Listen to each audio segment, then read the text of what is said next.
Good morning, everybody. Thank you for the introduction. I'm Angela, I'm from Berlin, and I'm currently getting my PhD there, so I'll be talking a bit of the work that I'm doing, and please bear with me. It's not fully there yet. I'm still, going to complete it for my PhD. So the title is Cost Modeling for Vectorization on ARM, and this is actually something that has to do with compilers, okay? And basically, there are two challenges or two questions that need answering when we talk about compilers and auto-vectorization compilers. The first one is it possible to vectorize the code? And that's probably the point that most of you are familiar with, because the question is, how do I transform the code? And in the compiler, there are multiple passes that try to obtain that. Loop level vectorization, straight line code parallelism, etc.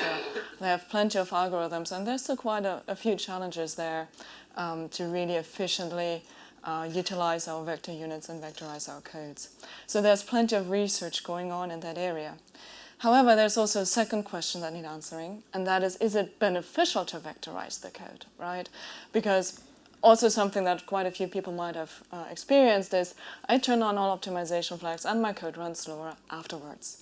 So in the compiler, I need to understand, do I really want to do the transformation, and is it going to be beneficial for me?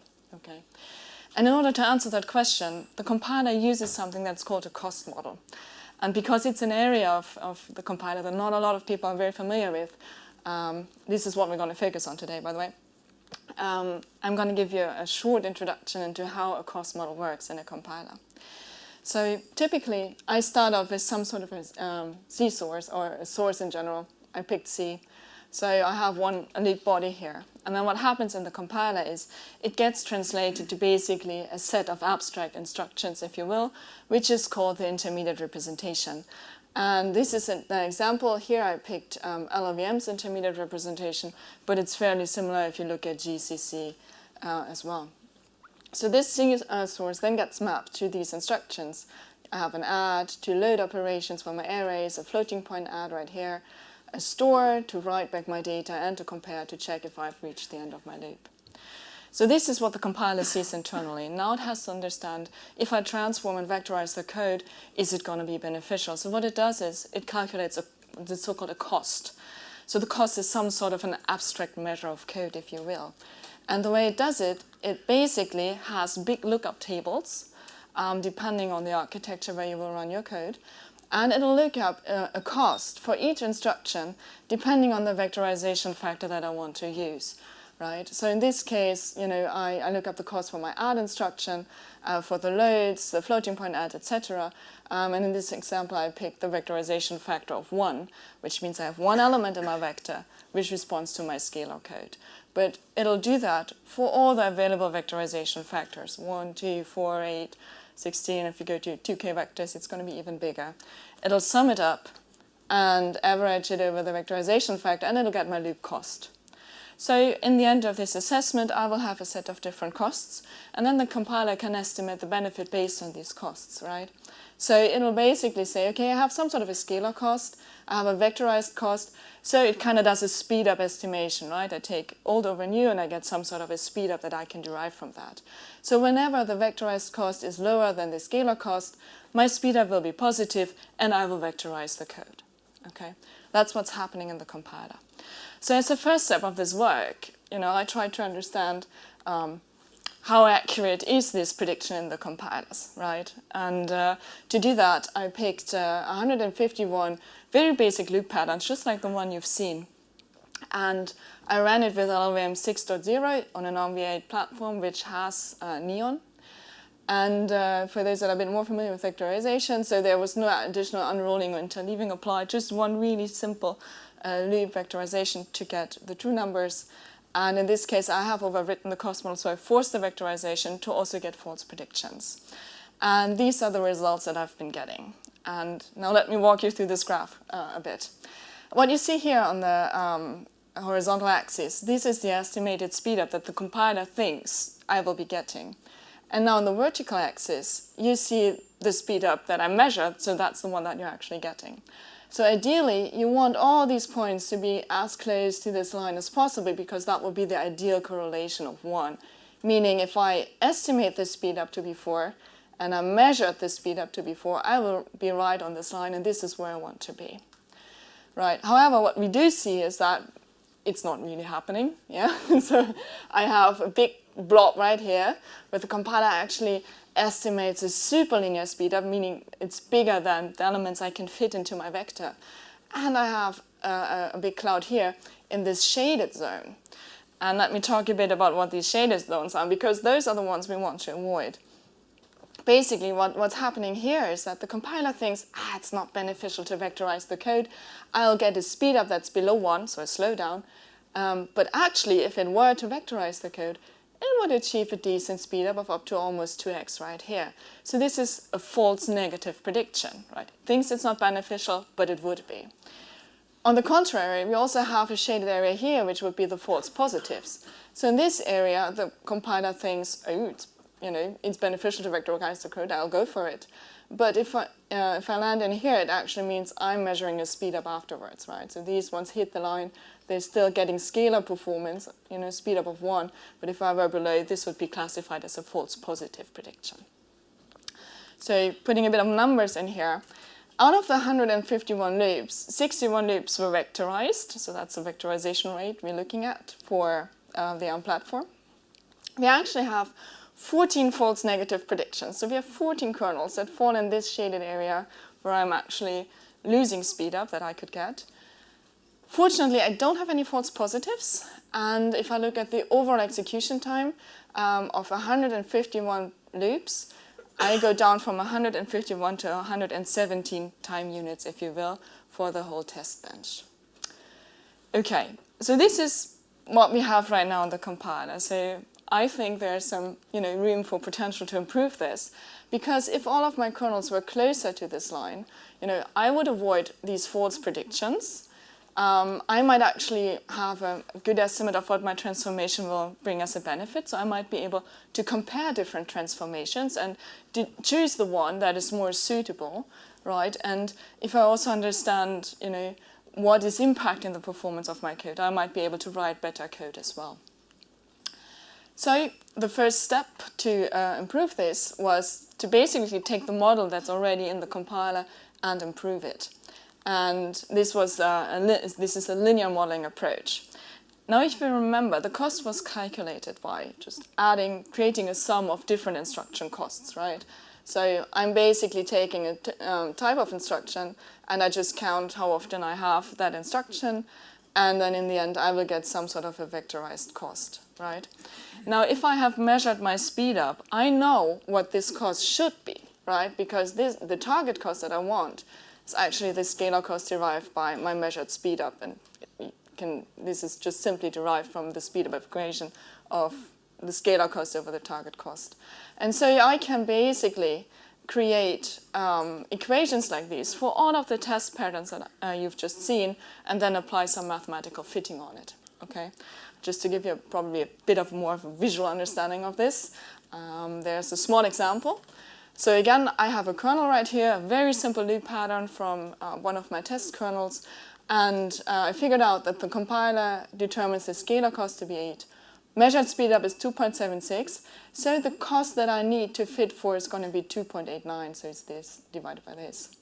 And then I can create one of those linear equations, putting my target cost right here, and then in this case I have one load operation, I have a floating point addition, don't have multiplications, but I can go through all these instructions and then create a linear equation like that. I do that for another kernel. This is a product reduce. Same story, I create another equation, and with that I can create an overdetermined set of linear equations that I can now throw some mathematical fitting on. There's one small problem with this approach, and that is that these target costs here can vary significantly. And that is because if I create a sum, basically the target cost is going to depend on the length of my loop. So the more instructions I have, the bigger the cost is going to get. And that's not really that nice for these fitting solutions, because then my targets will range over a wide interval, and that makes it kind of hard to fit, and small errors will have a big impact, right?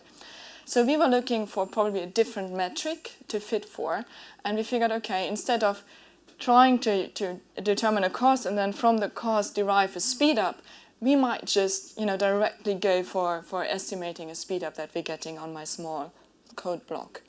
And the benefit of this is that it will basically limit my targets to an interval between 0 and my vectorization factor. So that in the example we've seen, it will be limited between 0 and 4, right? And so my linear equations change a bit. So I don't have a cost right here now. I have the measured speed up, and I'm not calling the entity that I'm looking for a cost anymore, but it's some sort of a weight or a contribution to speed up that I'm modeling for.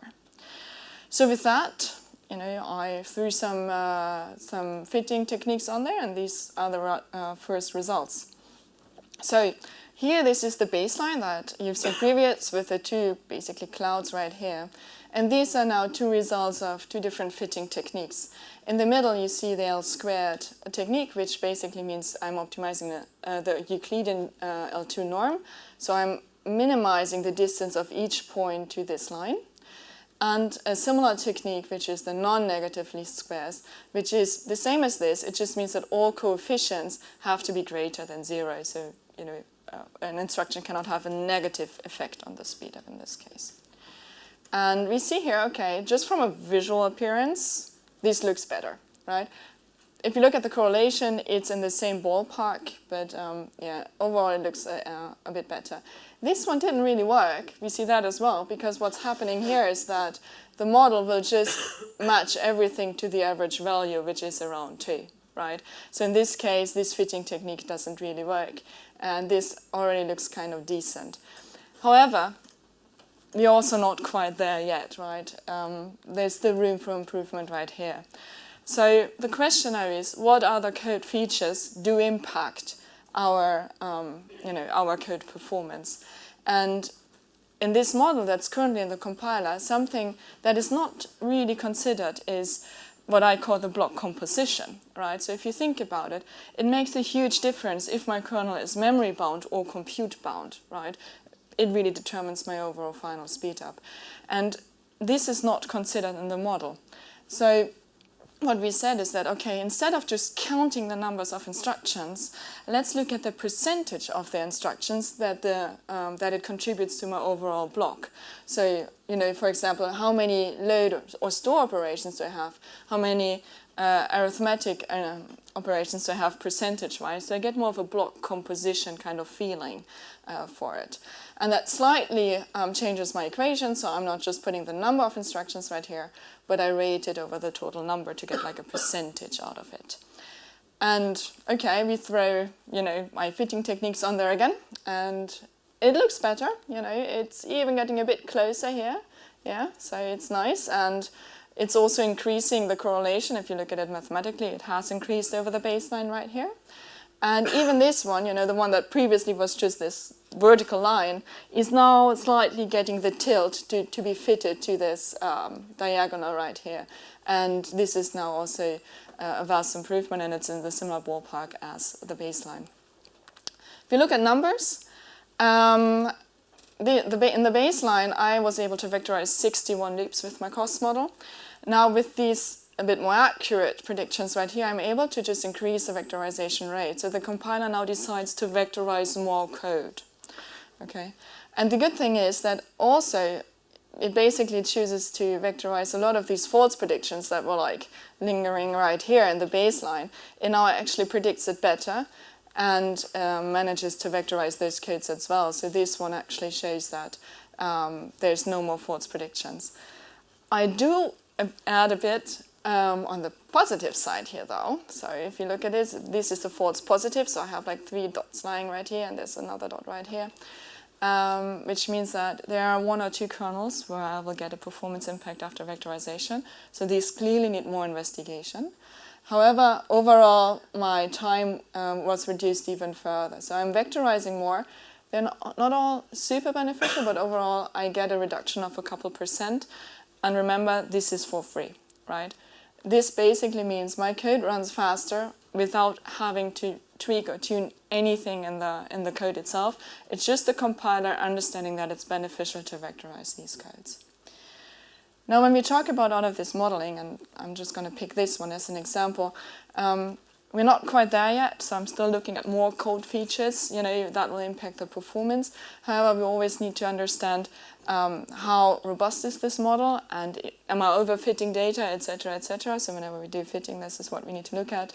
So we've also done a bit of, we also use some sort of a cross-validation, just for the lack of more test patterns, really. So that's another quest I'm after, is creating more test patterns. But we did what's called a leave one out cross-validation. So what that means is I'm having my vectorized kernels, I'm taking one out, and I use all of the rest to then do my fitting. And with the model I get from that, I predict the one kernel that I have taken out previously, right? And again, the green is the baseline, and we see that, the NNLS, if you compare it to this, it's still fairly accurate, right? I'm not creating more false predictions. I'm moving these a bit along the line, but overall, it's already looking fairly good. All right. However, I'm coming to the end now. This is the complete conclusion. So what I wanted to show is that the compilers need more accurate cost models to avoid mispredictions. And if you have more accurate cost models, it will enable us to compare different transformations in the compiler, understand better what is impacting our performance in the code, and make smarter programming decisions. We've already shown that with the approach that I presented, we were able to increase the correlation between the estimated and the measured speedup. I was able to reduce the number of false predictions overall and lower the execution time of the benchmark right here. However, we're not quite there yet.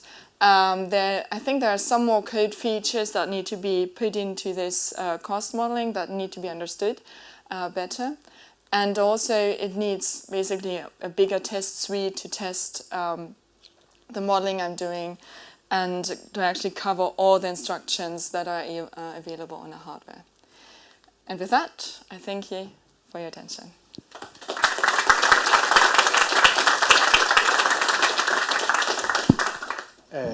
Do we have any questions from the audience? Oh, plenty. Okay, let's Excellent. go. Compiler guys. So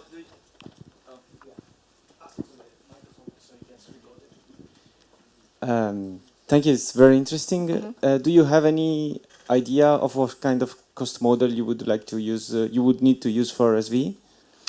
That's a challenging question, and it's actually something that I would be interested in talking to ARM people about, because what's happening is that you don't know the vector length. So this estimate is, as you've seen, is really depending on the vectorization factor. So the way I see it, and it's something that actually GCC is doing, is it determines a threshold. That determines after this threshold, your vectorization is going to be beneficial. So that's one possibility to add something like this, to say I need a vector length of XYZ to have a beneficial vectorization. But yeah, it's going to be very challenging for SV. I don't know what ARM is planning on that, actually. Hi, maybe I missed that during the presentation, but is there an extra dimension to this problem in the sense that you're measuring how many get actually vectorized, but is the utilization 100%? Yeah. Is there a maximum utilization of the vector? Yeah, in this case, so we're also talking about small vectors, right? So it's a neon vector extension set 128 bits. And here the utilization is always 100%, so it'll vectorize as much as it can, and if it has a loop tail, it'll do that scalarly. But overall, it's trying to vectorize, and all the loops typically have a multiple of 4. So the utilization is almost 100%. I'm going to abuse a little bit my position and ask you a question for the audience.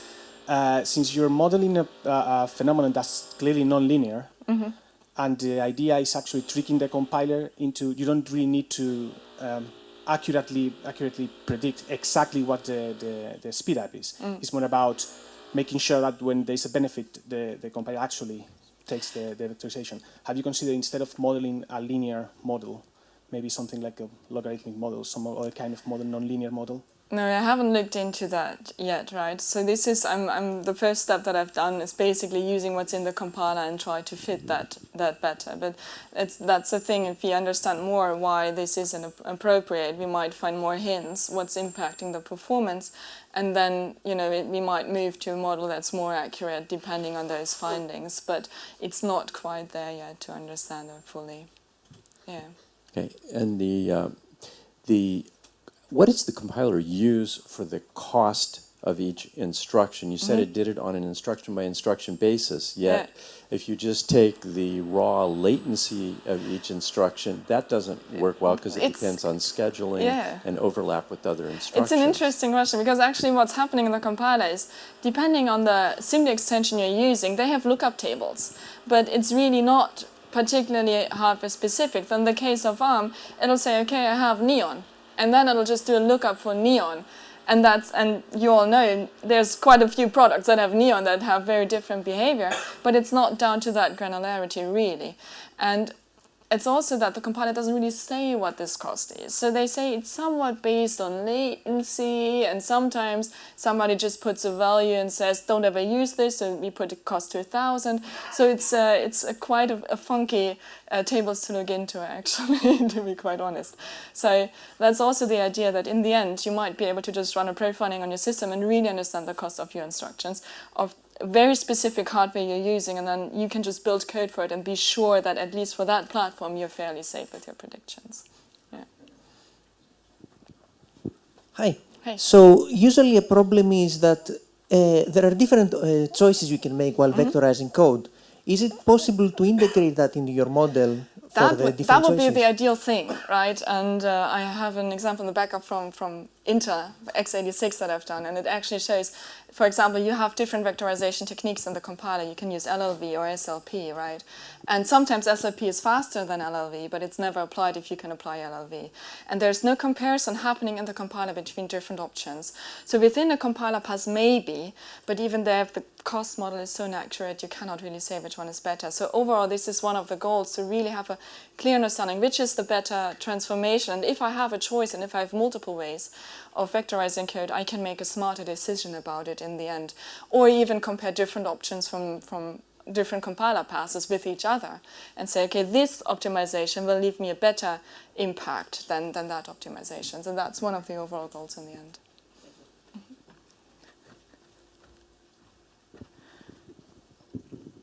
I was wondering if you've considered, graph depth as a metric. I mean, so if you take the loop body, construct a data flow graph out of it, and assign a latency cost that way, because that would capture some of the nonlinearity, I guess. Yeah.